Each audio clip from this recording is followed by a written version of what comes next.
자, 여러분 고개 드시고 반갑습니다. 예, 교재는 여러분 340페이지, 기본서 340페이지죠. 오늘 우리 3, 4월 과정, 우리 개념 완성 과정 마지막 시간입니다, 여러분들. 오늘 뭐 공부할 게 또 많고요. 또 중요합니다. 340페이지 펴놓으시고 지난 시간에 배운 거 복습을 한번 해보도록 하겠습니다, 여러분. 자, 보시면 실력 향상 문제, 먼저 첫 번째 문제 한번 보겠습니다, 여러분들. 1번 보시니까요, 다음 중 소득세법상 양도소득세 과세 대상에 해당하는 것은 몇 개인가 그랬습니다. 자, 보시면 먼저요, 실전인 같으면 이렇게 박스 안에 이렇게 해가지고 이렇게 무지막지하게 많이 들어있지는 않습니다. 근데 우리가 이제 연습을 위해서요, 한번 보시면 등기되지 아니한 지상권 양도로 인해서 발생한 소득, 자, 대상입니까? 예. 자, 그래서 지상권, 전세권은 등기와 무관하게 부동산에 관한 권리 중에서 부동산 이용에 관한 권리로서 지상권, 전세권 대상인데 등기와 무관하게 대상이 되죠. 그래서 등기되지 않은 지상권, 전세권도 대상이 된다고 그랬습니다. 소액주주가 유가증권 시장에서 상장 주식을 양도하는 경우요. 대상입니까? 자, 주권 상장범 주식은 대주주가 양도하거나 또는 장외 거래할 때 대상이 됩니다. 근데 여기서는 소액주주가 여러분들 증권시장에서 주식을 거래하면 여러분들 증권거래세 내는 거지 양도세 대상이 아니죠, 여러분들? 대상이 아니고. 그래서 비상장범 주식은 무조건 대상인데 주권 상장범 주식은 대주주가 양도하거나 또는 뭐 할 때 장외 거래할 때만 대상이 됩니다. 그래서 소액주주가 증권시장을 통해서 양도했으니까 대상이 아니고요. 사업소득이 발생하는 점포임차권 양도로 발생한 소득이요. 점포임차권, 당구장 운영하는 임차인 얘기 드렸죠. 자, 시설을 당구다이, 당구공, 당구 큐대 같은 시설을 권리금 받고 넘겼다. 기타 소득세 대상이지 양도세 대상이 아니라고 그랬습니다. 그랬죠, 여러분들? 예. 그 다음에 왜 대답 안 해요, 여러분들? 채무에 대해서 토지를 대물변제하는 경우요. 대상이죠? 예, 대물변제잖아요. 대상이고 채무면한 대가를 받고 이전하니까 자, 사실상 유상이전으로서 대물변제 대상이 됩니다. 경매된 자산을 자기가 재취득하는 경우요. 여기서 자기는 누구겠습니까? 여러분 집에 있는 자기도 아니고 어떤 자기라고 그랬어요? 물상보증인 자기라고 그랬죠? 물상보증인이 자기가 재취득하는 경우에 양도해당하지 않는다고 그랬습니다. 그랬죠? 담보 목적으로 토지를 이전하는 경우요. 양도담보, 채권 담보 목적으로 이전하는 것은 여전히 채무자가 사용 수익하고 처분권만 이전하니까 담보 목적으로 이전은 양도에 당하지 않는다 그랬습니다. 사실상 이전이 아니잖아요. 상가 건축물이 수용되는 경우는요. 자, 수용 대상이 되죠? 그래서 수용 강제로 매매 이루어져도 보상금 받고 이전하니까 양도에 당합니다. 재산세를 관할 경우의 토지로 물납하는 경우, 조세 물납도 양도해당 한다고 그랬습니다. 채무면한 대가를 받고 이전하잖아요. 자, 그래서 자, 과세 대상에 해당하는 것은 몇 개인가? 그래서 과세 대상과 양도의 유형을 묶어서 이렇게 묻는 이런 형태의 문제도 출제가 됩니다. 이렇게. 자, 그래서 몇 개입니까? 네 개예요? 자, 이렇게 해서 여러분들 자, 3번이 되겠습니다. 자, 이렇게 해서 대상인 거 아닌 거 다시 한번 이렇게 확인하시고 여러분들. 자, 계속해서 보시면요. 2번입니다, 여러분. 소득세법상 양도세 대상이 아닌 것은 그랬습니다. 단 고소자가 국내 소유하는 자산을 양도하는 경우이며 배우자 직계점유속 거래는 아니다 그랬습니다. 관련 법령에 따른 지적경계선 변경에 따른 토지 교환이요. 자, 요건 갖췄습니다. 양도에 해당합니까? 아니죠. 지적경계선 변경을 위한 토지 교환은 양도에 해당하지 않는다고 그랬습니다. 자, 지적경계선이 삐뚤삐뚤 해가지고 합리적으로 정하기로 할 때 다만 분할된 토지 전체 면적이 분할 전 전체 토지 면적이 몇 프로? 20%를 초과하면 안 된다고 그랬습니다. 20% 초과하면 악용의 소지가 있으니까 그때는 양도로 보고요. 자, 부담보 증의 경우에 수증자가 증여자 채무를 인수하는 경우에 이 채무 인수액 상당이거든요. 양도에 해당하죠? 자, 증여자가 갚을 돈을 수증자가 대신 갚아주니까 증여자는 채무를 면한 대가를 받고 이전했다고 봐서 채무 인수액 상당액은 양도에 해당합니다. 자, 그 다음에 이혼으로 인해서 혼인 중에 형성된 부부 공동재산을 민법 규정에 따라 재산 분할했다 그러면 자, 원래 혼인 후에 형성한 재산은 부부 공동소유 재산으로 보는데 재산 분할 정보 행사에 내가 착한 거죠? 양도에 해당하지 않는다고 그랬습니다. 자, 그 다음에 그래서 이혼의 위자료 지급에 가름한 이전은 양도에 해당하는데 자, 다만 재산 분할로 인한 이전은 양도에 해당하지 않는다고 그랬습니다. 자기가 착각한 거니까. 토지가 공매되는 경우에요. 공매, 경매, 강제로 매매 이루어져도 공매된 경락대금 받고 이전하니까 사실상 유상이전으로서 공매, 경매는 양도에 해당합니다. 도시개발법이나 그 밖에 법률에 따른 보류주로 충당되는 경우, 지목 변경되거나, 자, 보류주로 충당되는 경우에 정책적 목적으로 양도당하지 않는다고 그랬습니다. 그래서 여러분들, 그래서 대상이 아닌 것은 어떤 겁니까, 여러분? 대상이 아닌 거, 이거 기억번, 그 다음에 디귿번, 그 다음에 미음번인가요? 이렇게 해서 자, 세 개가 그렇습니다. 자, 그래서 이렇게 고르시면 되고 2번이 정답이었고요. 자, 다 확인하고 그 다음에 계속 이어서 봅니다. 세 번째입니다, 여러분. 소득세법상 양도세 1세대 1주택 비과세에 관한 설명이다. 틀린 것은 그랬습니다. 2017년 8월 3일 이후에 취득한 주택이다. 자, 그래서 1세대가 고자 및 그 1세대란 고자 및 그 배우자가 그들과 동일한 주소곳에서 생길 같이 하는 가족을 말합니다. 근데 법률상으로는 이혼했는데 사실상 자, 이혼했다고 보기 어려운 경우, 그런 경우에도 당연히 자, 포함해서요. 어떻든 간에 이렇게 1세대원 이 갖고 있는 주택 수를 전부 다 합쳐서 양도일 현재 국내 몇 주택이요? 1주택을 보유하고 있는 경우에 해당 주택의 보유기한이 몇 년이요? 2년 이상이야. 그래서 보유기한 2년입니다. 근데 다만 그래서 1세대 1주택 비과세는 1세대가 양도일 현재 국내 1주택이요. 과거에 집이 몇 채 있었는지는 상관없고 양도일 현재만 1주택이면 되고, 또 나중에 배우지만 해외에 있는 주택은 주택수 계산에 포함하지 않고 국내에만 우리가 1주택이면 되고요. 또 조정상지역내 주택을 만약에 근데 2년 보유하고 양도한 비과세인데, 조정상지역내 주택을 양도한 경우는 보유기한 중에 몇 년 거주해야 한다? 2년 이상 거주해야 한다는 거. 자, 허위계약서를 작성했다. 자, 매매계약서에 적은 거래가격과 실지 거래가격을 다르게 적었다. 실지 거래가격을 매매계약서에 적은 거래가격과 다르게 적었다. 그럼 업계약서랑 다운계약서 썼죠? 이런 경우 양도세, 비과세, 감면 둘 다 적용하지 않는다고 그랬습니다. 허위계약서 작성 나왔다. 우리 사례 연습했었어요. 그 기출문제 22의 기출문제 했었는데 지난주에 적은 금액을 뺀다도 한다. 뺀다. 이거 기억하라고 했잖아요. 허위계약서 작성 나오면 비과세, 감면 다 배제한다. 또 그 다음에 작은 금액을 뺀다도 한다. 뺀다. 이거 기억하라고 했는데 여러분들 언제 배웠냐 시킨데 지난주에 했어요 우리가. 자, 그 다음에 또 보시면 60세 이상의 직계존속을 동무봉리하기 위해서 세대를 합쳐으로써 1세대 2주택이 된 경우에 학가일로부터 7년이 되는 때 먼저 양도하는 주택은 1세대 주택 비과세 규정을 적용하지 아니한다 그랬습니다. 그렇습니까? 아닙니다. 우리가 혼인을 함으로 인한 1세대 2주택은 혼인한 날부터 몇 년 내? 5년 내 아무거나 먼저 양도하는 주택 1세대 주택 양도해보고, 노부모 60세 이상 노부모 직계존속을 동구봉리하기 위한 1세대 2주택은 학가한 날부터 몇 년 내? 10년 내 아무거나 먼저 양도하는 주택 1세대 주택 양도로 봅니다. 7년이 되는 때 양도했으니까 1세대 1주택 비과세 규정을 적용합니다, 여러분. 그래서 5번이 틀렸습니다. 자, 보시면 네 번째입니다, 여러분. 보시면 소득세법상 1세대 1주택 고가주택 제외하고 비과세 규정에 관한 설명으로 틀린 거 그랬습니다. 단 거주의 조정 대상 지역이 아닌 국내 주택을 가정한다 그랬습니다. 자, 1세대 1주택 비과세 규정을 적용하는 경우에 부부가 각각 세대를 달리 구성하는 경우에도 동일한 세대로 본다 그랬는데, 우리 기본서에 나와 있어요. 다음에 요약집 할 때 또 우리가 핵심 요약집 할 때 5월 달에 바로 또 배우게 될 건데, 부부는 아무리 주소를 달려놔도요, 남편 명의 그러니까 부부가 집이 두 채가 있는데 하나는 남편 명의 주택은 예를 들어서 부산을 해놓고 부인 명의 주택은 서울에 해놓고, 자, 그래도 동일한 세대로 봅니다. 주소를 아무리 달려놔도 동일한 세대로 봅니다. 이혼하기 전까지는요. 해외 이주법에 따른 해외 이주로 세대 전을 출국하는 경우에 출국일 현재 1주택을 보유하고 있고 출국일로부터 2년 내 당일주택을 양도하는 경우에는 보유기한 요건을 충족하지 않더라도 어떻게 한다? 비과세 받는다. 그래서 1년 이상 해외 취학이나 근무 상형편으로 해외 거주하기 위해서 세대 전을 출국한다거나 해외 이민의 경우에는 2년 미만 보유에 대한 정당한 사유가 있다고 봐가지고 2년 미만 보유도 비과세 받을 수 있는데, 다만 요건이 양도일 현재가 아니라 출국일 현재 1주택을 보유하고 출국일 반드시 사례 문제 나오면 몇 년 내 팔았어야 돼? 2년 내 양도했을 때 2년 미만 보유했어도 비과세 받을 수 있습니다. 1세대 1주택. 자, 그 다음에 1주택을 보유하는 자가 1주택을 보유하는 자 혼인함으로써 1세 2주택 보유하게 된 경우 금방 했었네요. 혼인한 날부터 몇 년? 5년 내 아무거나 먼저 양도하는 주택.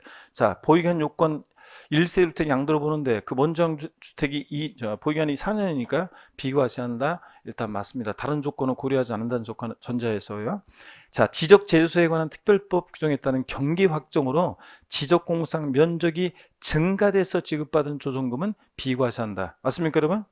자, 우리가 비과세되는 것은 이거 지적재주소에 특별법 규정에서 지적공무상 면적이 감소돼서 지급받은 조정금, 요거는 뭐하고 비과세고. 자, 그렇습니다. 그래서 요거는 말장난 같지만 법령 그대로 지적공무상 면적이 감소돼서 지급받은 조정금이 비과세지, 증가돼서 지급받은 조정금은 요것은 취득가액에 포함하지 않는다. 이렇게 그 취득가격 범위에 나오는 거예요. 오늘 배울 건데. 하여튼 요거, 자, 감소돼서 지급받은 조정금이 비과세입니다. 그래서 4번이 자, 틀렸네요.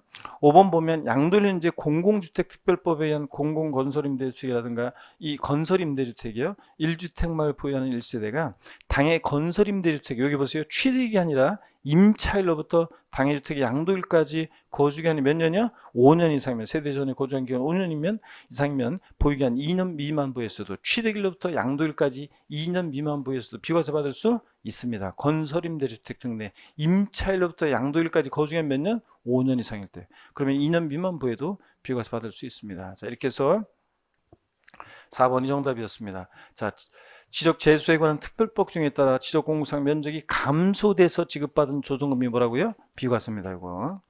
자, 그 다음에 그래서 증가가 아니라 감소. 그 다음에 또 보겠습니다.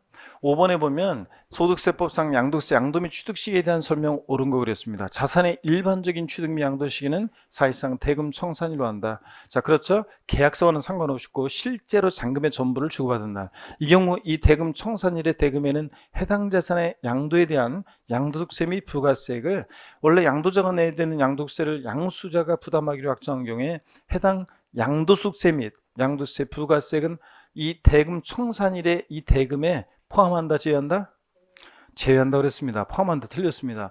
양도소득세, 양도자가 내야 되는 걸 양수인이 부담하기로 했을 때 이 대금 청산일의 대금에 양수인이 부담하기로 하는 양도세까지 포함을 시키면 양도소득세는 보유기간이 판정이 돼야지만 양도세가 계산이 되는데, 그 대금 청산일의 대금에 양도 및 취득시를 판정할 때 거기에 양수인이 부담하는 양도세를 포함시키면 세금 계산이 안 되잖아요. 말이 안 되잖아요. 그래서 이 대금 청산일의 대금에 양수인이 부담하기로 하는 이 양도세나 부가세금 포함한다, 제외한다? 제외합니다, 여러분들. 여기 틀렸어요. 자, 포함 제외는 항상 확인하라고 했잖아요. 시험 문제 나오면 여러분들이요. 자, 그 다음에 사실상 대금 청산일 원칙인데 불분명하다 그러면 언제요? 계약상 잔금질입니까? 언제요? 매매 같은 일반적 거래의 경우 양도세, 양도 및 취득 시는 원칙 대금 청산일입니다. 불분명하다 그러면 등기 접수일. 대금 청산 전에 등기했다? 등기 접수일이잖아요. 그래서 요거, 자, 계약상 잔금질이 아니라 언제입니까? 등기 접수일입니다. 수용으로 인해서 양도한 경우, 수용 나왔다. 제가 뭐라고 그랬어요? 중 빠른 날. 세 개가 나란히 나와야죠. 대금 청산일, 자, 등기 접수일, 수용 개시일, 중 빠른 날. 세 개가 나란히 나와야지. 하나도 빠지면 틀리다고 그랬습니다.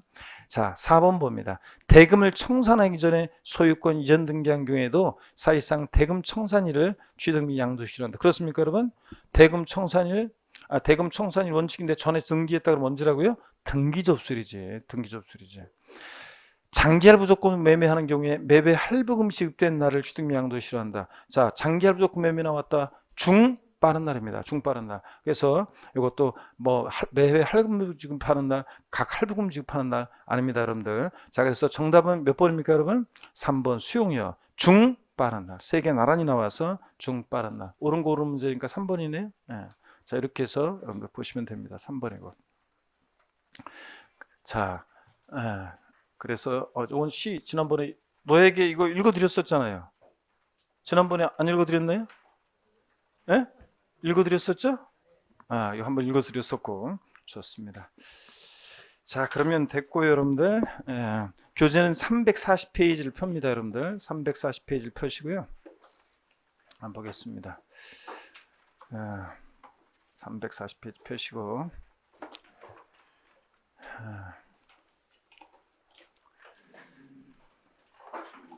340페이지입니다. 기본서 340페이지 펴놓으시고, 아이고, 395네요.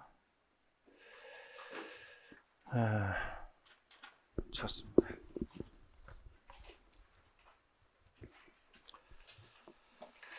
자, 여러분 340페이지 펴놓으시고 고기 한번 드시고 스트레칭 한번 하고 본격적으로 보겠습니다. 목 운동부터 합니다, 여러분들. 아이고, 자, 반대로 돌리시고. 자, 허리도 좌로 우로 돌립니다. 아이고. 자, 기지개도 한번 화끈하게 제끼시고요. 예, 좋습니다. 자, 이제 뭐 그 4월도 이제 마지막 이제 강의고, 이제 4월도 가고 이제 5월이네 벌써. 시간이 빨리 갑니다, 여러분들. 금방 5월이 이제 5월이 푸르는 5월이 금방 오네요, 이제. 자, 여러분 340페이지 09번 고가주택입니다. 고가주택 펴놓으시면, 고가주택 개념은 항상 중요합니다, 여러분들. 고가주택은 항상 중요하고요. 특히 올해 같은 경우에 특별히 중요합니다. 그래서 고가주택 여러분들이 특별히 체크하시고 별표시하시고 봅니다. 고가주택. 우리가 고가주택이라는 게 어떤 거냐? 본문 한번 볼게요, 여러분. 1세대 1주택 비과세금을 갖추고 있는 경우라도 고가주택에 해당되는 경우에는 실지 거래가액에 따른 양도가액이 얼마요? 9억 원 초과 금액에 대해서는 비과세가 적용되지 않는다. 고가주택이라는 것은 실거래가액 9억 원 초과한 주택이고, 고가주택에 해당되면 1세대 1주택 비과세 규정을 적용하지 않습니다. 다만 이 경우 안분을 통해서 9억 원까지는 일반 주택으로 봐서 비과세를 적용한다 그랬는데요. 어떤 얘기인지 또 한번 배워보겠습니다. 양가로 1번 고가주택의 범위입니다. 정의요. 고가주택이란 주택 및 그에 따른 토지 양도당 시 밑줄입니다. 실지거래가액 합계액이 얼마요? 9억 원을 초과하는 것을 말합니다. 딱 9억까지는 아니에요. 9억 초과해야 되고요. 자, 그 다음에 그 나머지 내용들은 그 이어지는 얘기를 읽어보시면 되고요. 거기 각주 표시를 보니까 꼭 표시에 부동산 임대업에서 비과세 배제되는 고가주택은 기준시가 9억 원을 초과하는 주택이다는데, 우리가 부동산 임대업에서 이거 배웠어요, 지난주에. 일개 딱 주택 하나 소유하는 자의 주택 임대소득은 뭐한다? 비과세입니다. 예? 그래서 우리 부동산 임대 사업소득 임대업 처음으로 배웠는데, 지난주에. 자, 다음 주 그러니까 5월달에 이제 바로 또 부동산 임대 다시 복습할 건데, 부동산 임대 사업소득에서는 임대업에서는 범위 어떤 게 부동산 임대업이냐? 부동산 미등기 부동산 포함해서 부동산 또는 부동산 상의 권리 대여로 인한 소득이 부동산 임대업 임대 사업소득입니다. 포인트는 사업소득을 보느냐 기타소득을 보느냐, 이게 포인트인데, 미등기 부동산 대여소득도 사업소득입니다. 기타소득이다 그러면 틀려요. 부동산 상해 권리 대여로 인한 소득도 사업소득인데, 어떤 게 부동산 상해 권리냐? 자, 부동산 임차권, 전세권, 그리고 지상권, 지역권, 이런 거 대여소득입니다. 근데 지상권과 지역권은 이거 꼭 기억하라고 그랬어요. 공익사업과 관련한 지역권, 지상권 대여소득은 뭐고? 기타소득이고, 공익사업과 무관한 일반 그 외에 공익사업과 무관한 지상권, 지역권 대여소득이 뭐라고요? 사업소득입니다. 이게 포인트입니다. 그래서 공익사업과 관련한 지역권, 지상권 대여소득보다 기타소득이라는 거, 요거 하나 꼭 기억하세요. 예. 그 다음에 뭐 자신의 부동산을 타인에게 담보로 제공하게 하고 사용대가 받는 거, 민법이 물상보증인 생각하시면 되는데, 이것도 부동산 임대업이고요, 사업소득이고 등등. 그 다음에 비과세에서 일개 딱 주택 하나 소유하는 자의 주택 임대소득은 뭐한다? 비과세입니다. 그때 다만 예외가 있죠. 고가주택과 그 다음에 국외 소지하는 주택은 1주택이라도 주택수 관계없이 임대소득으로 과세한다고 그랬죠. 예, 그럴 때 고가주택 그러면, 자, 기준시가로 과세기간 개시일이 아니라 종료일 현재 12월 30일 그 과세기간 종료일 현재 또는 양도일 현재로 기준시가 얼마? 9억 원 초과하는 주택이 고가주택이었습니다. 부동산 임대업에서. 자, 근데 양도소득세에서는 뭐라고요? 실지거래가액이 9억 원을 초과하는 주택이 고가주택입니다. 기준을 비교하시고요. 기억에 나온 김에 부동산 임대업 처음 배우는데, 자, 지난주에 부동산 임대업에서 요거하고 또 그 다음에 주택수 계산할 때 하나 소유한 주택 임대 비과세인데, 주택수 계산할 때, 자, 공동 소유주택은 지분이 가장 큰 자의 소유를 계산해요. 근데 지분이 가장 큰 자가 2인 이상이면 각각의 소유를 계산하고, 다만 이제 일정한 경우에는 소수 지분자도, 지분이 작은 자도 일정한 경우에는 이제 주택수에 가산하는 경우가, 포함시키는 경우가 있다는 거, 올해 신설된 규정인데, 아직은 뭐 한 번 봤기 때문에 여러분들이 낯설어서 기억을 잘 안 할 수 있어요. 저 못할 수 있는데 다음 주에 또 보면 돼요. 자, 여러분 보세요. 그때 소수 지분자 한번 들어서 보시면, 자, 만약에 그 주택에서 발생하는 임대 수익 금액이, 자, 이게 600만 원 이상이거나, 또는 그 다음에 고가주택일 때, 기준유가 9억 초과하는 고가주택일 때는 지분율이 30%를 초과하거나, 그럴 때는 소수 지분자도 주택수에 포함시키고, 부분은 주택수 계산할 때, 부분은 소득세 계산은 따로 하는데 주택수 계산 어떻게 한다? 합산하고, 남편 명의 주택 하나, 부인 명의 주택 하나면 2주택 소유하는 자니까 그 중에 하나를 임대했을 때 과세입니다. 이런 거. 자, 그 다음에 또 전대하거나 전전세한 주택은 임차인, 전세반자의 주택으로 주택수 계산합니다. 일기 소유하는 자의 주택임대 계산할 때 요거 하고, 그 다음에 또 꼭 기억할 건 전세 보증금이에요. 그러니까 자, 보증금 전세금만 받고 임대했다. 지문에 전세금이나 보증금이란 말이 없으면 월세 주택을 말하는 거예요, 기본적으로. 근데 딱 하나만 비과세고 두 개부터 과세고. 근데 보증금 전세금이란 말이 들어있으면 보증금 전세금이나 이런 걸 받고 임대했다 들어있으면 전세주택입니다. 전세주택은 몇 주택부터 자, 간주임대료 계산해서 소득세 과세한다?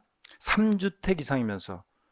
했잖아요, 여러분도. 안 했어요? 3주택 이상이면서, 그 다음에 엔드 보증막대기 얼마? 3억 원을 초과할 때만 전세 보증금에 대해서 간주임대료 총 수익금액에 산입합니다. 자, 전세주택은 원칙 전세주택은 과세 안 해요. 자, 근데 자, 전세 주택은 1주택일 때, 2주택일 때 보증금을 받고 임대했다? 과세 안 해요. 근데 몇 주택부터? 3주택 이상이면서 엔드 보증금 합계액이 얼마? 3억 원을 초과할 때만 과세합니다. 그 다음에 또 우리 2천만 원 이하의 주택 임대 소유요. 상가는 한 채든 두 채든 월세 계약 형태로 임대했든 전세 계약 형태로 임대했든 상가는 무조건 과세예요. 다음 주에 또 할 건데. 근데 다만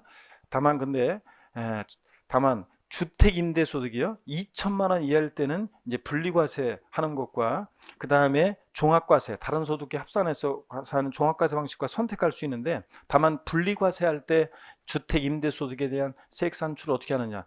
자, 다른 건 계산식 몰라도 오늘 이것만 기억해요. 몇 프로 분리과세 세율이 적용된다?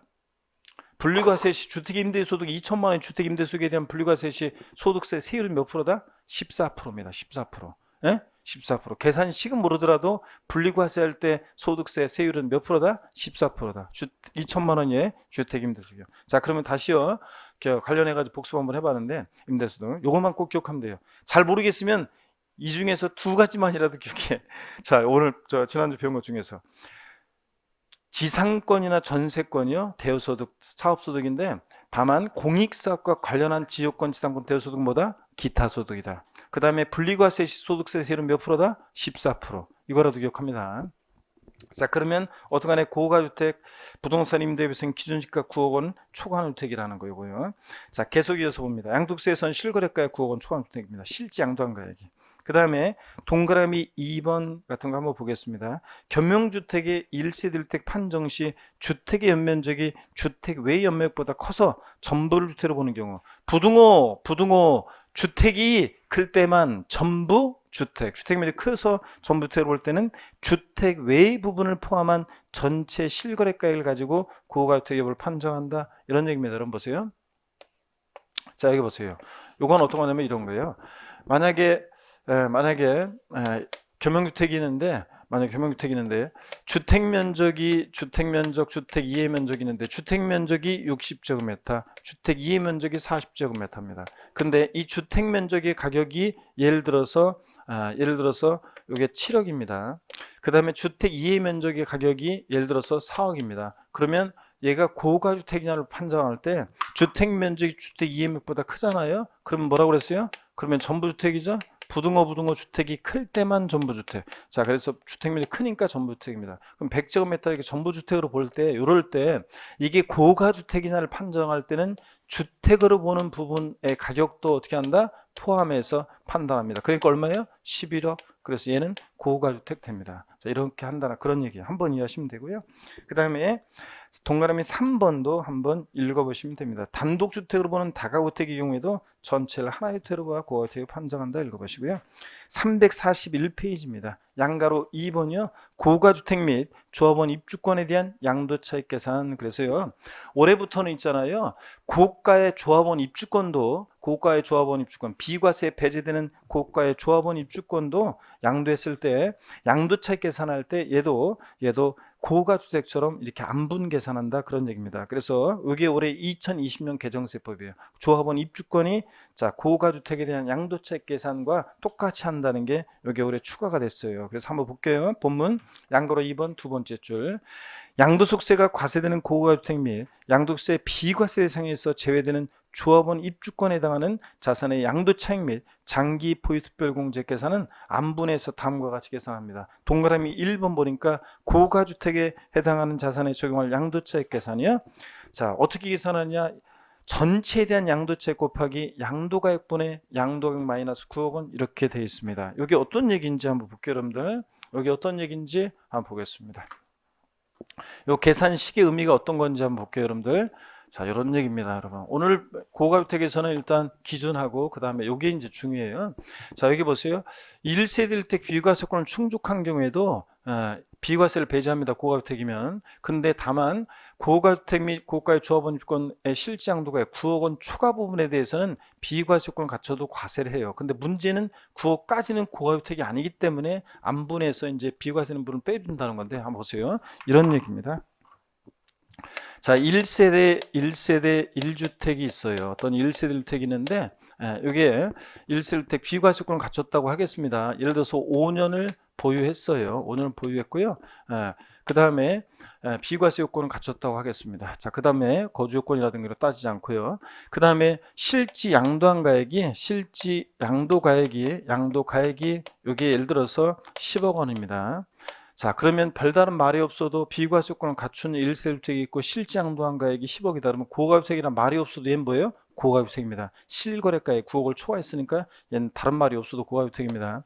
취득가액 등 기타 필요경비가 예를 들어서 8억 원입니다. 자, 그랬을 때 이 주택에 대해서 고가주택이니까 비과세를 배제하고 비과세권 갖췄어도 과세가 되는데 문제는 이거예요.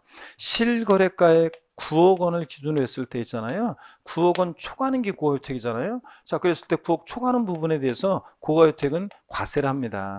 근데 문제는 비과세 배제죠. 근데 9억까지는 고가주택이 아니기 때문에 고가주택 기준을 넘는 부분은 과세지만 9억까지 부분은 비과세를 해줘요. 양도차익 전액에 대해서 과세하는 게 아니에요. 시험 문제에서 실지 거래가액이 9억 원 초과하는 10억이다. 비과세권 갖춘 주택인데 10억이다. 그러면 고가주택이고 양도차익 전액에 대해서 과세한다. 땡입니다. 9억까지 비과세입니다. 시험에 또 나온 것이 양도차익 전액에 대해서 비과세한다. 땡입니다. 고가주택은 어떻게 한다? 과세입니다. 자, 물어볼게요. 이걸 오해하는 분들이 있는데 고가주택에 해당되면 실거래가 9억 초과했다. 고가주택이면 양도소득세는 과세예요, 비과세예요? 고가주택이면 양도세는 과세예요, 비과세예요? 과세입니다. 과세인데 다만 양도세를 계산할 때 과세인데 과세되니까 계산하는 거죠. 과세인데 다만 양도소득세를 계산할 때 이 9억까지 비과세된 부분을 안분해서 빼서 계산하는 것 뿐이지 고가주택은 과세입니다. 그러면 9억까지 그런 고가주택이 아니기 때문에 9억까지 비과세된 걸 빼기 위해서 양도차익 계산할 때 안분합니다. 지금 계산식 여기 우리 교재에 나와 있는 것처럼 자, 또 식을 어떻게 요거 계산하면 어떻게 되느냐 보세요. 전체에 대한 양도차익이요.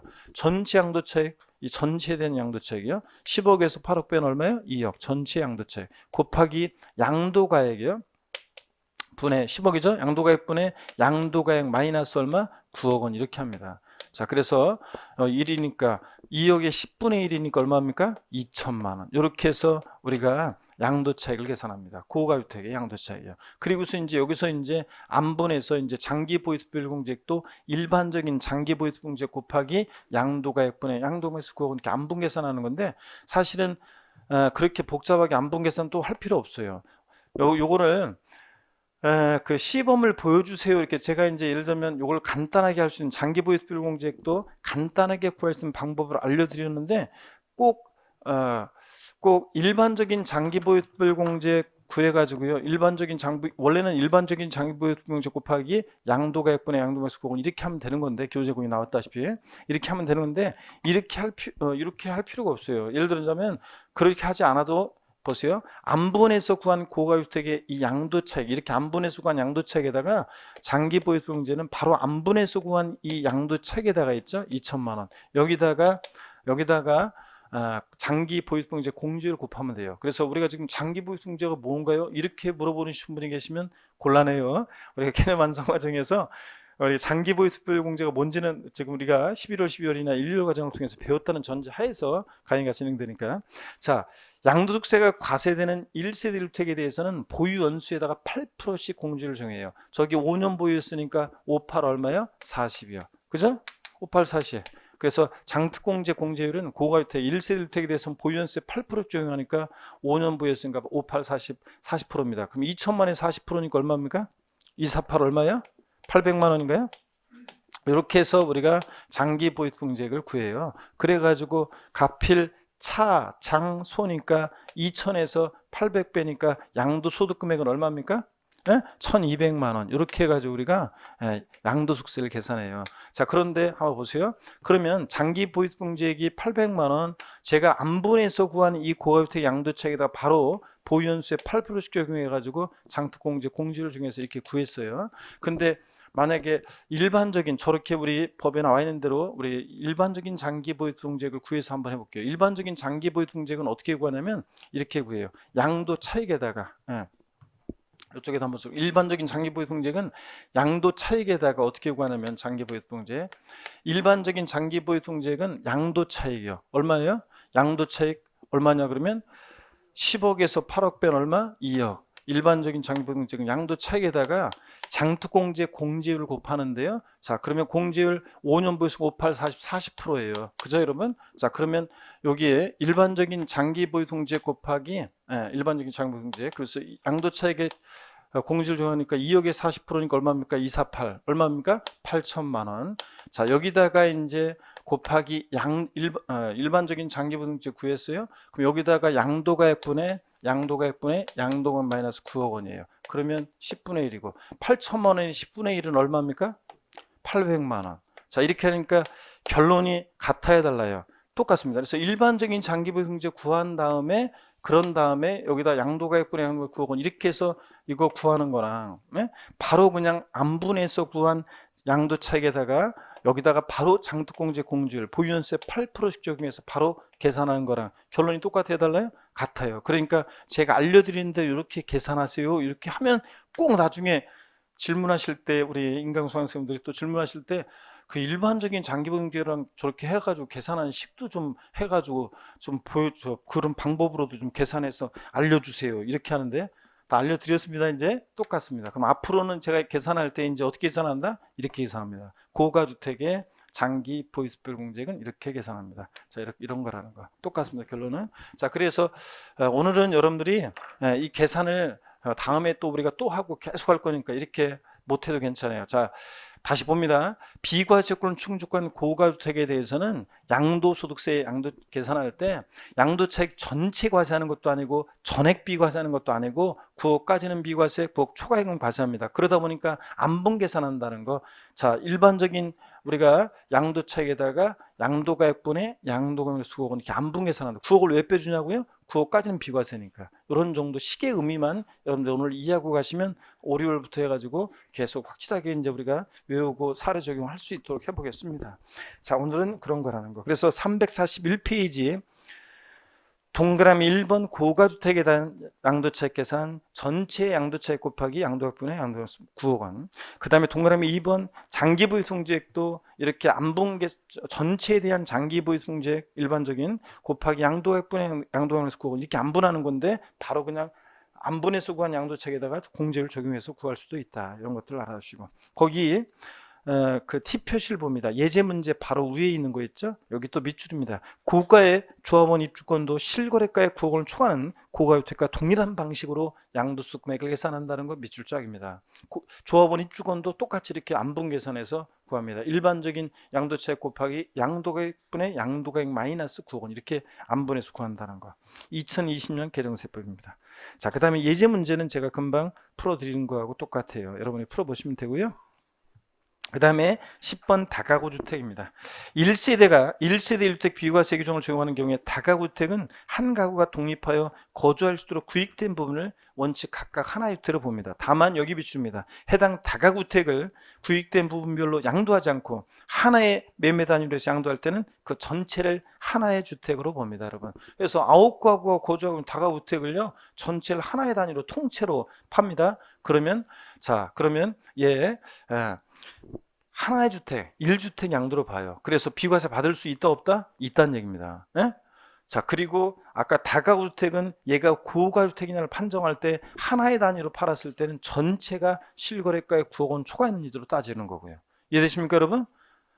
다가구 주택은 원래 한 가구 한 가구마다 독립하게 일구이트를 보는데, 다만 다가구 주택을 하나 구분해서 양도하지 않고 하나의 단위로 전체를 양도하면 뭐다? 1세대 1주택 양도로 봅니다. 자, 그런 얘기만 아시면 됩니다. 넘어가겠습니다. 그리고 342페이지 제5절 양도소득세 면제와 경감인데요. 이 부분에서 시험 문제는 거의 잘 안 나와요. 근데 작년에는 아주 오랜만에 옛날 그 거의 뭐 한 10일에 뭐 한 그 정도나 10일에 시험 뭐 그 정도나 이게 그 양도세 8년 자격농지 양도세 뭐 이런 것들이 나온 적도 있긴 있지만 거의 안 나옵니다. 그 이후에. 그랬는데 작년에 농지에 관한 종합 문제에서 8년 자격농지라든가 이런 것에 대한 지문이 나오긴 나왔었어요. 근데 신경 쓰지 말고 그냥 넘어가겠습니다. 실무적으로는 자 8년 이상 농지 소재지에 거주하면서 작용한 농지를 양도하면 양도소득세 면제를 줍니다. 그래서 100% 감면인데 다만 감면 한도가 있어요. 감면 한도가 있어가지고 그 한도 범위 내에서 이제 공제를 받을 수 있습니다. 그러니까 깎아줍니다. 세금을. 그런 거고요. 또 일정한 농지 344페이지 대토에 대한 양도세 감면 이런 게 있습니다. 그래서 실무적으로는 이런 게 중요합니다. 그런데 뭐 시험에서는 그냥 참고입니다. 참고 넘어갑니다. 346페이지 제6절 양도소득세 계산 구조입니다. 그래서 오늘 우리 중요한 이제 양도세 계산 과정 여기부터 어려운 거죠. 제6절에다가 별표시 3개고 양도소득세가 어렵다 그러면 여기가 어려운 거라고 그랬어요. 양도세가 어렵다 그러면 여기가 어려운 거고 그래서 계산 구조 여러분들이 펴놓으시고요. 자, 제 설명을 또 들으시면 되겠습니다. 자, 보시면은 여러분 여기 봅니다. 우리 양도소득세 계산 과정 어떻게 하느냐 한번 보세요. 여기 우리 양도세 계산 과정 어떻게 하느냐 읊어보세요. 여러분들 가, 필, 차, 그 다음에 장, 그 다음에 소, 기, 과였습니다. 여러분들. 그래서 보세요. 양도소득세 계산은 양도가액에서 자 필요경비를 빼는데 취득가액 등 기타 필요경비, 취득가액 등 기타 필요경비라는 것을 빼서 취득가액 등 기타 필요경비를 빼서요. 양도 가액에서 이번에 파는 양도가액에서 필요경비, 취득가액 등 기타 필요경비를 빼가지고 우리가 양도차익을 구합니다. 그죠?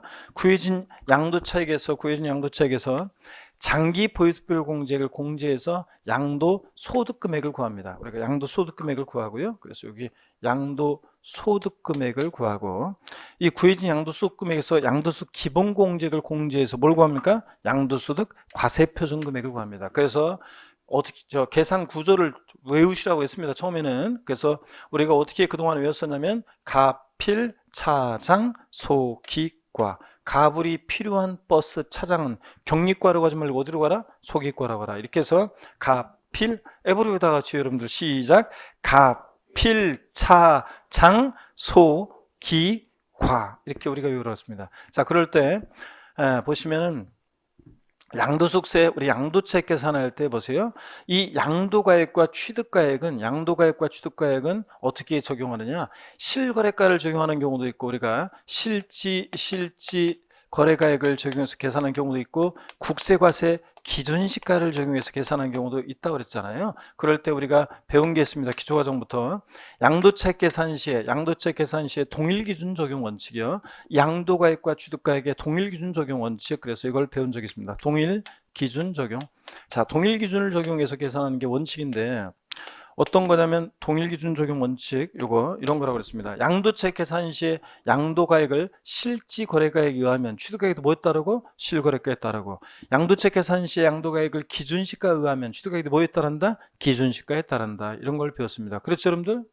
양도차익 계산할 때 양도가액은 기준시가, 양도항시 기준시가를 적용하고 취득가액은 실거래가를 적용하고 이렇게 해서 계산할 수 있다 없다? 없다 그랬잖아요.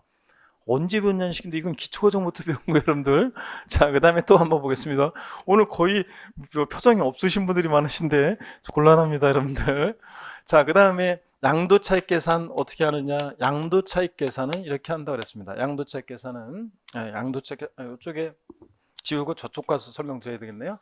양도차익 계산은 어떻게 할 것이냐? 그러면 이렇게 한다고 그랬습니다.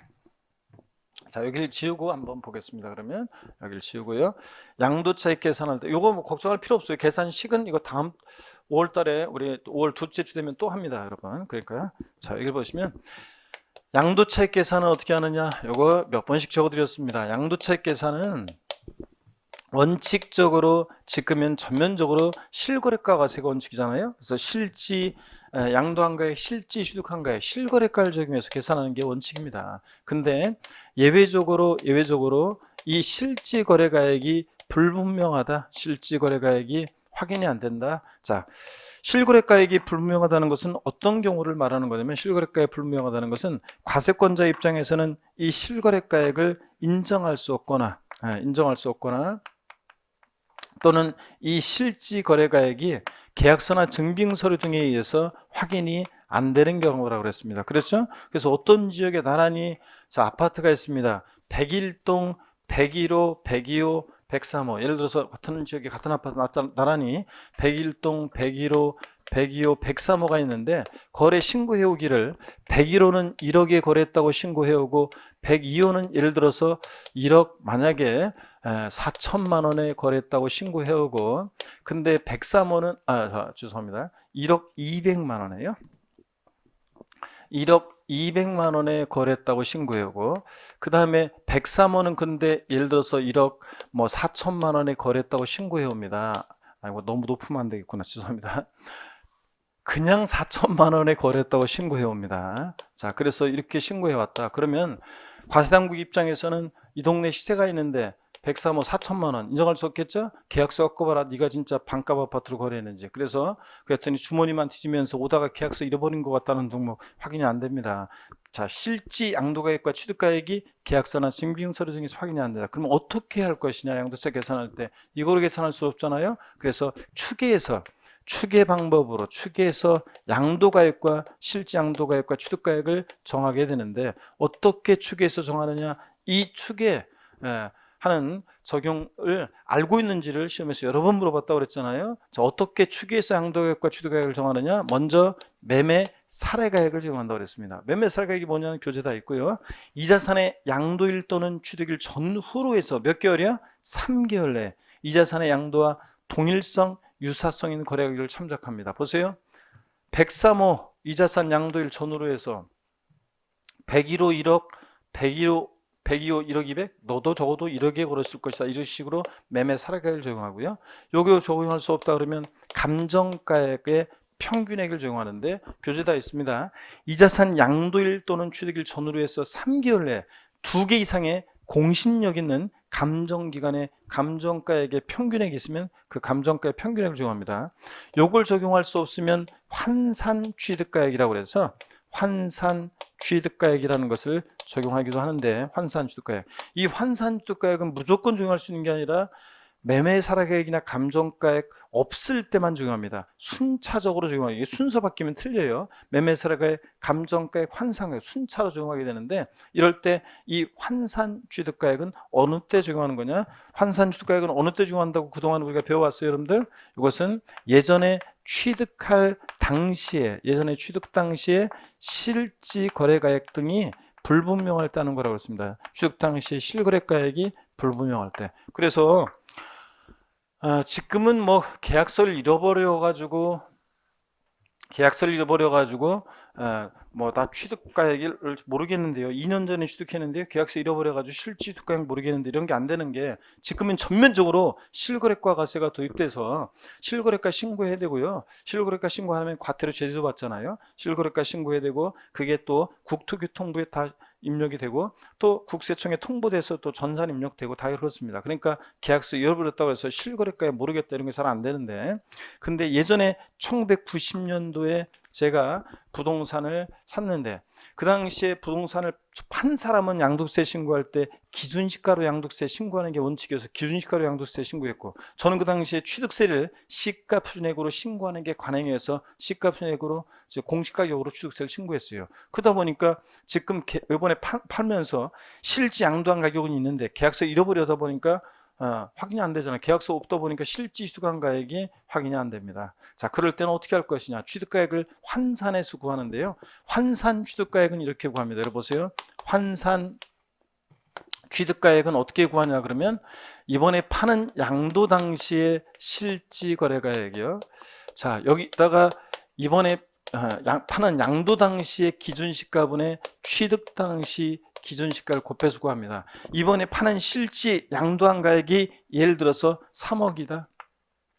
양도 당시 기준시가가 2억이다. 취득 당시 기준시가가 1억이다. 3억의 2분의 1 절반이니까 환산 취득가액은 얼마예요? 1억 5천. 이런 식으로 해서 취득가액을 환산한 가격으로 계산하기도 합니다.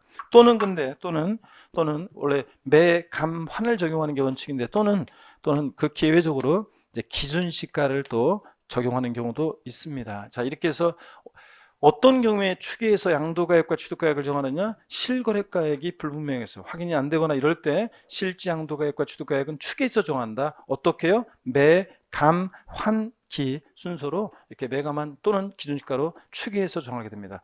자, 구체적인 추계 결정에 자 보세요. 구체적인 적용 순서, 구체적인 추계 결정 경정에 적용을 한번 보겠습니다. 구체적인 추계 결정 경정이요. 결정 경정에 경정 고치는 거죠.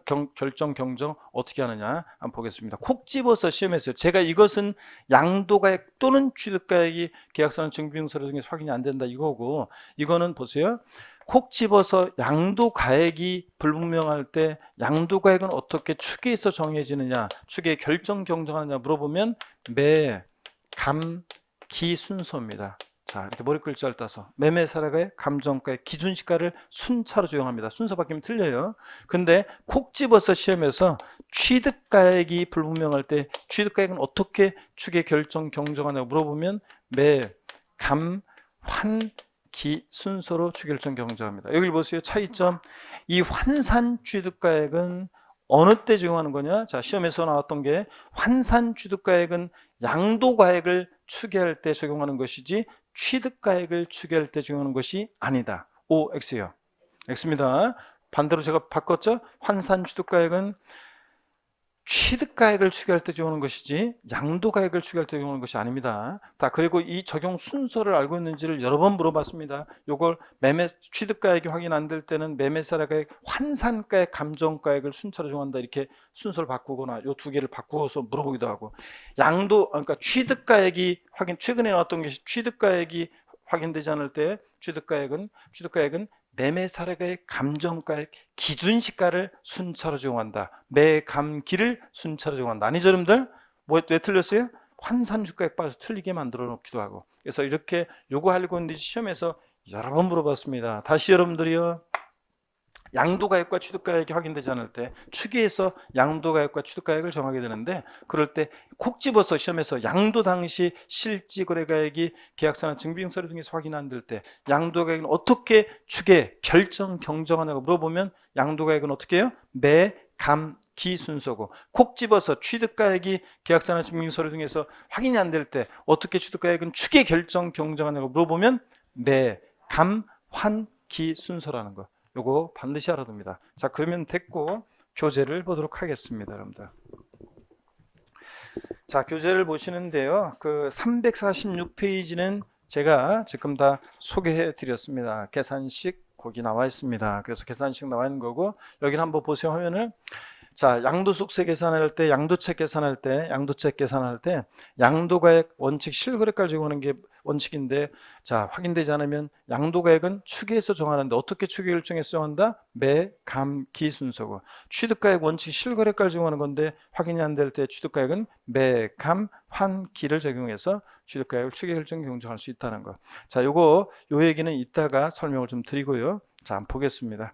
먼저 보시면 교재 그래서 그런 얘기들이 나와 있고, 계산 과정은 346페이지 맨 위에 있는 박스에서 계산식은 머리 글자를 따서 우리 어떻게 외운다? 계산 과정, 특히 과세표준 구하는 과정이 중요하다고 그랬죠? 가, 필, 차, 장, 소, 기, 과 이렇게 해서 과세표준 구하는 과정 꼭 외우셔야 되고, 과세표준 결정되면 곱하기 세에서 산출세 구합니다. 이 계산 과정을 딱 머릿속에 그려져 있어야지 체계적으로 내용들을 이해할 수 있고 배우는 내용들을 정리할 수 있고, 또 그 다음에 계산 문제라든가 응용 문제를 풀 수 있다고 그랬습니다. 아셨죠, 여러분? 계산 과정을 외우셔야 됩니다. 한 번만 더요. 다 같이 과세표준 구하는 과정까지 어떻게 외운다? 가, 필, 차, 장, 소, 기, 과입니다. 그 다음에 347페이지 양도차익 계산 한번 보겠습니다, 여러분.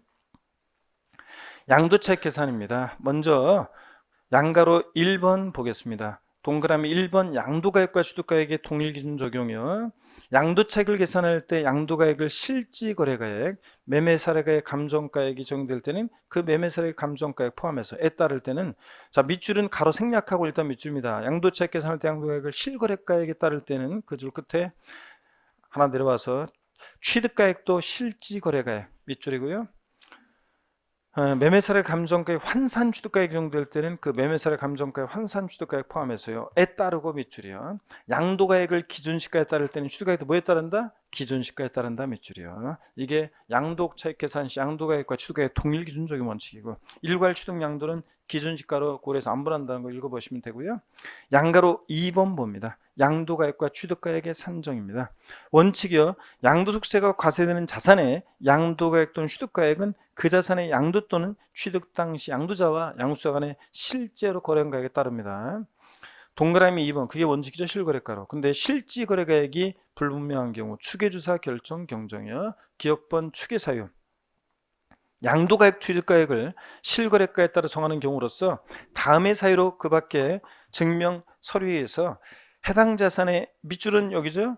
장부나 그 밖의 증명 서류에서 해당 자산의 양도 당시 또는 취득 당시 실거래가액 인정 확인할 수 없는 경우에는 그 양도가액 또는 취득가액을 머리 글자 따라서 동그라미 합니다. 매, 감, 환 또는 기준시가, 매감 한기 등에 따라 추계조사에서 결정 경정할 수 있다 밑줄입니다. 자, 그러면 계속해서 봅니다.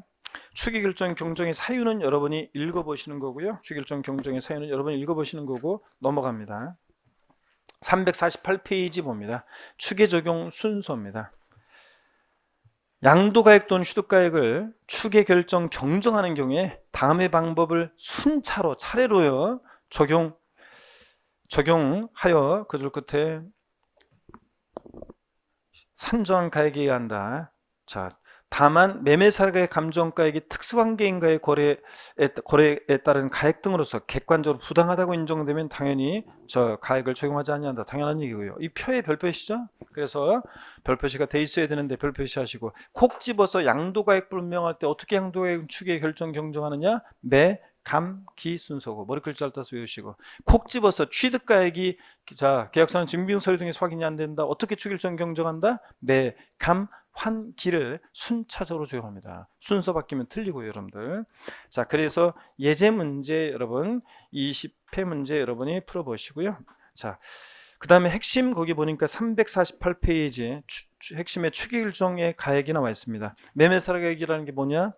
양도일 또는 취득일 전후 각 3개월에 그 굵은 시로 되어 있죠. 3개월 내 해당 자산에 있는 매매 사례가 있는 경우에 그 동일성 유사성 있는 자산의 매매 사례가 있는 경우에 그 가액을 말하고, 감정가액 양도일 또는 취득일 전후 각 3개월 내 역시 그 해당 자산에 대해서 둘 이상의 감정 평가업자가 평가한 것으로 신빙성 있는 것에 그 감정가의 평균액을 말하고, 환산 취득가액이요. 취득가액을 환산한 가격인데 그 계산식 나중에 계산할 수 있어야 됩니다. 이거는 외우셔야 돼요. 계산식은. 그래서 고득점을 해서 세법 만점을 위해서 나는 세법 한 11문제만 맞겠다 이런 분은 안 해도 되는데, 그래도 우리가 세법 고득점을 해서 저한테 배웠으니까 저의 자랑과 보람이 되시기 위해서 이런 거는 외워두셔야 돼요. 우리가 다음부터는 이제 5월 달부터는 계속 외울 수 있도록 또 사례를 통해서 계속 또 연습해요. 환산 취득가액은 어떻게 구하느냐? 양도 당시, 이번에 파는 양도 당시 실지 거래가액에다가 양도 당시 기준시가분의 취득 당시 기준시가를 곱해서 구합니다. 이번에 파는 아까 실지 거래가액 3억이야.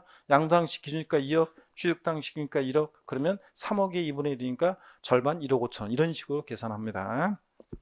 그 다음에 348페이지 각주 표시, 꽃 표시 맨 아래에 있는 거 밑줄입니다. 환산 취득가액은 취득가액을 추가할 경우에 적용되지만 양도가액을 추가할 경우에는 적용되지 않는다는 거 밑줄입니다. 자, 요거.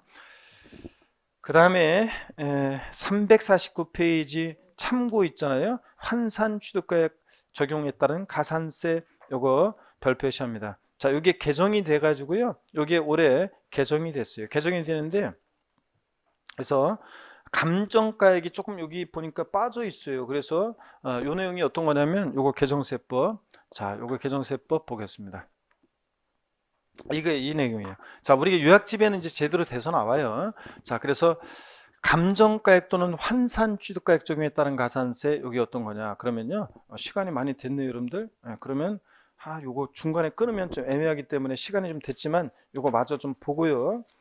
그리고 좀 마저 보겠습니다. 여러분 보세요. 이게 어떤 거냐면 우리가 취득가액을 환산가액으로 하게 되면 어떤 장점이 있냐 그러면 사람들이 실지 취득한 가격은 여기서 설명드리긴 낫겠네요. 우리가 환산가격으로 하게 되면 환산취득가액으로 해서 계산하게 되면 세금을 되게 줄일 수 있다고 그랬잖아요. 왜냐하면 보세요. 취득가격, 실지 취득한 가격은 굉장히 지금 낮아요. 싸게 샀어요. 근데 그동안 가격이 많이 올랐어요. 실지 양도 가격은 커요. 지금 많이 올랐어요. 가격이 싸게 샀는데 그러면 양도차익이 지금 이만큼이잖아요. 근데 환산취득가액으로 하게 되면 취득가액이 커져요. 무슨 얘기냐면 예를 들어서 양도 당시 실거래가액은 가격이 많이 올라서 커요. 근데 기준시가는 시세를 미처 못 따라가니까 기준시가는 작아요. 그러면 큰 수를 작은 수로 나누게 되는 거니까 요 환산취득가액 구하는 식의 의미가 큰 수를 작은 수로 나누게 되는 거니까 환산가액은 커져요. 원래 취득가액보다 환산가액이 이렇게 커진다고요. 환산취득가액으로 하면. 지금 환산취득가액으로 하면 원래 취득가격보다 그 가격이 높아져요. 커져요. 그러면 양도책 이만큼이잖아요. 그럼 지금 이만큼 이득 보게 되잖아요. 그래서 사람들이 일부러 계약서 있는데도 취득한 지 오래되고 취득가격이 낮으면 일부러 계약서 없다고 하고 일부러 환산 취득가격으로 합니다. 근데 과상국 입장에서는 이 사람이 무조건 환산 취득가격으로 하는 것을 허용하지 않습니다. 유사 매매 사례가액이 있는지 따져보고 자 등등 해서 이런 것도 있는지 따져보고서 이제 합니다. 어떤 간에 환산 취득가격으로 하면 이렇게 유리하기 때문에 사람들이 일부러 계약서 잃어버렸다고 해서 환산 취득가격으로 하는 것을 악용하는 것을 막기 위해서 나온 규정입니다. 여러분 아파트 같은 것은 여러분들 아파트요 거래를 합니다. 그러면 자 취득일 또는 양도일 전후로 해서 3개월 그러니까 토탈 6개월의 기간 동안에 거래가 한 건도 없을 가능성은 좀 낮잖아요. 그렇잖아요 여러분들. 거래가 안 되나? 자, 여러분들 그래서 거래가 유사 매매 사례액이 있을 가능성이 높잖아요. 그런데 건물을 신축했어요. 건물 신축했는데 신축한 건물을 5년 내에 팔아요. 그러면 유사 매매 사례액이 없을 가능성이 높잖아요. 자, 그래서 악용하는 걸 막기 위해서 여기서 봅니다. 감정가액 또는 환산 취득가액 적용에 따른 가산세입니다. 거주자가 건물을 신축 또는 증축의 경우에 바닥 면적 합계가 85제곱미터 초과하는 경우에 한해서요. 신축 또는 증축하고 그 건물의 취득일 또는 증축일 몇 년이요? 5년 내 여러분 거기 교재 밑줄입니다. 취득일 또는 증축일 몇 년 내? 5년 이내 해당 건물 양도하는 경우로서 밑줄이죠 여러분들?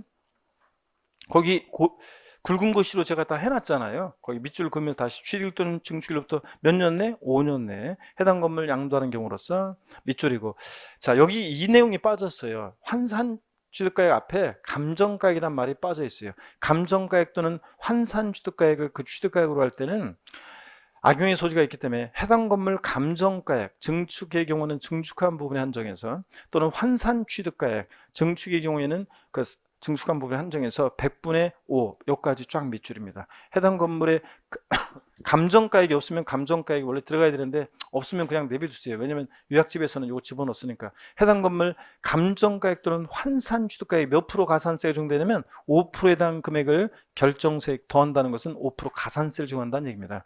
건물 신축하고 나서 몇 년 내 팔 때? 5년 내. 신축 또는 증축하고 5년 내 건물 양도할 때 자 취득가액을 감정가액 또는 환산 취득가액으로 해서 계산할 때는 그럴 때는 페널티를 줍니다. 해당 건물 자 감정가액 또는 환산 취득가액 몇 프로? 5%입니다. 근데 시험에서 29회 때 나왔던 것은 이 환산 취득가액을 산출세액으로 바꿔서 양도소득세 산출세액의 100분의 5에 해당하는 가산세를 적용한다고 바꿨어요. 자 산출세액이 아니라 보다 감정가액 또는 해당 건물 환산 취득가액의 5%입니다. 아시겠습니까 여러분?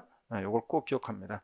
자, 악용의 소지를 막기 위해서 산출세액이 없는 경우도 적용합니다. 자, 이렇게 해가지고 환산 취득가액으로 해가지고 양도차익을 빵으로 만들어서 하는 경우를 악용하는 걸 막기 위해서 산출세액이 없는 경우에도 적용한다. 자, 이렇게 해서 여러분들 거기 굵은 글씨로 되어 있는 거 밑줄 다 그어놓습니다. 그러면 됐고 참고 기준시가 결정에 관한 것은 제가 5월달에 요약집 할 때 중요하진 않은데 작년 시험에 나왔기 때문에 더군다나 살짝 어떤 건지 알려드릴게요. 저 다음에 5월달에 넘어가고 350페이지 양가로 3번 실거래가 의하는 경우에 양도가액과 취득가액입니다. 자, 양도차 계산할 때 실거래가를 정해서 계산하는 게 원칙이잖아요. 자, 그래서 잠시 쉬었다가 실거래가를 정해서 양도차 계산할 때 요거 어떤 내용인지 양도차 계산 어떻게 하는지를 소개해드리겠습니다. 잠깐 쉽니다.